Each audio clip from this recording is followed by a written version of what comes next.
Dan untuk di Indonesia khususnya, ya, salah satu pelopor besar adalah sosok Patrice Allegro. No!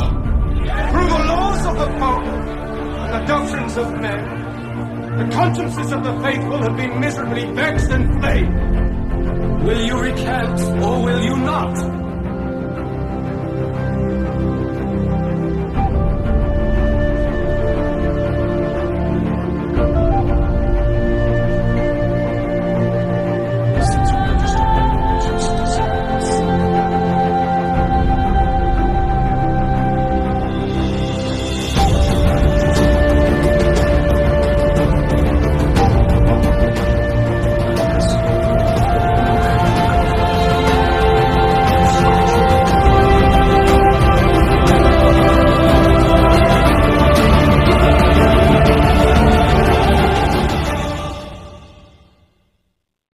Romo Patrice Allegro, seorang Romo Katolik yang menjadi sosok kontroversial di media sosial akhir-akhir ini. Lewat video-video TikToknya, dia sering menyinggung tentang keputusan penting yang telah dibuat dalam Konsili Trent. Sebuah konsili yang memberikan dampak besar bagi hubungan antara Katolik dan Protestan. Saat itu, Gereja Katolik tidak hanya mengutuk para pengikut reformasi Protestan, yang sebenarnya juga adalah orang-orang Katolik ya, dari Katolik, tapi juga konsili itu memicu konflik berdarah antara kedua kelompok ini. Dalam sejarah kita menemukan banyak peristiwa kelam yang melibatkan pertumpahan darah antara Katolik dan Protestan. Salah satunya adalah kekejaman yang dilakukan oleh Mary the First, Ratu Inggris yang dengan kejam mengeksekusi lebih dari 280 orang yang menolak kembali ke pangkuan Katolik. Eksekusi ini dilakukan lewat pembakaran hidup-hidup, dan eksekusi ini meninggalkan jejak sejarah yang pahit bagi kaum Protestan. Lalu ada pembantaian Hari Santo Bartolomeus di Prancis, di mana puluhan ribu orang Huguenot atau Protestan Prancis itu dibantai hanya karena iman mereka.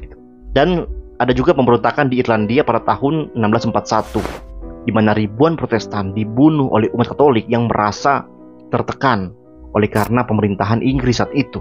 Tragedi-tragedi ini menunjukkan betapa dalamnya konflik antara kedua kelompok ini pada masa lalu. Dan jangan lupa juga Inkuisisi Katolik di Spanyol dan Italia yang dengan brutal menangkap, menyiksa, dan mengeksekusi mereka yang dianggap bidat, termasuk para Protestan. Ribuan nyawa melayang hanya karena perbedaan iman, perbedaan pemahaman tentang bagaimana harus menjalani kekristenan. Dan kemudian juga ada yang namanya paling parah itu Perang 30 tahun yang mengubah wajah Eropa menjadi salah satu konflik agama terbesar dalam sejarah.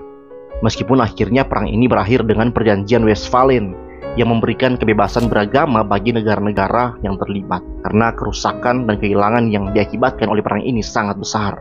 Hingga hari ini, sisa-sisa ketegangan teologis antara Protestan dan Katolik tetap ada, meskipun tidak lagi berupa kekerasan fisik. Sebaliknya, perdebatan ini terus berlanjut dalam arena intelektual, dan sekarang ini masuk ke media sosial. Dan untuk di Indonesia khususnya, ya, salah satu pelopor besar adalah sosok Patrice Allegro yang menggunakan platformnya untuk setiap hari dengan intens tiada hentinya memperdebatkan doktrin Protestan. Tapi bagi saya itu adalah hak dia. Dia punya hak untuk mengatakan itu, dia punya hak untuk mengajar apa yang menurut dia benar, karena itu adalah sistem iman mereka yang juga telah menjadi keputusan di Konsili Trent. Tapi kita juga sebagai Protestan itu punya yang namanya hak jawab atau hak untuk membantah semua klaim tuduhan yang diberikan bagi kita, yang diungkit-ungkit kembali dari masa lalu di hari ini di media sosial. Namun teman-teman, di tengah-tengah panasnya perdebatan ini, sebagai umat Protestan, kita dihadapkan pada pilihan, entah kita diam dan mengabaikan semua kontroversi ini, atau kita menanggapi dengan argumen yang kuat.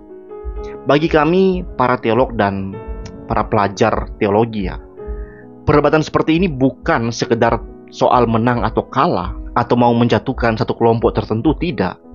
Melainkan sebagai tanggung jawab moral untuk meluruskan kesalahpahaman, meluruskan tuduhan, dan mempertahankan kebenaran iman yang kita percaya.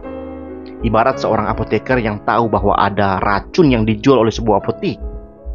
Kami nggak bisa untuk diam saja dan membiarkan masyarakat terracuni oleh apa yang beracun itu. Meski begitu, kita harus tetap ingat bahwa perdebatan teologis hanyalah itu, perdebatan. Di luar itu, kita tetap harus menjaga nilai-nilai kemanusiaan kita. Jika saya bertemu dengan Patrice Allegro yang sedang kesulitan, saya akan menolongnya. Jika dia membutuhkan keadilan, saya akan berdiri di sisinya. Kita mungkin berbeda dalam hal keyakinan, tapi kasih dan keadilan Kristus tetaplah harus menjadi kompas utama kita. Bukankah ini keindahan dari pengikut Yesus, bahwa kita memiliki satu kekokohan untuk mengasihi sesama, bahkan musuh kita? Bagi teman-teman Katolik, mari kita ingat cerita orang Samaria yang baik hati. Meskipun ada permusuhan antara orang Yahudi dan Samaria, kebaikan dan belas kasih tetap menjadi hal yang utama. Demikian pula dengan kita hari ini. Biarkan perbedaan teologis tetap di ranah argumen, tetapi kasih dan kemanusiaan harus selalu kita pelihara. Kalau Anda seorang Katolik, jangan mempersulit seseorang hanya karena dia Protestan. Kalau Anda seorang Katolik atau seorang Protestan, jangan mendiskreditkan atau memperlakukan dengan tidak adil seseorang hanya karena dia Katolik atau karena dia Protestan. Jangan bawa itu ke dalam hubungan Anda dengan sesama. Ingat kata-kata Yesus, kasihilah musuhmu dan berdoalah bagi mereka yang menganiaya kamu. Jangan balas kejahatan dengan kejahatan, tapi balaslah kejahatan dengan kebaikan. Tuhan Yesus memberkati. Shalom.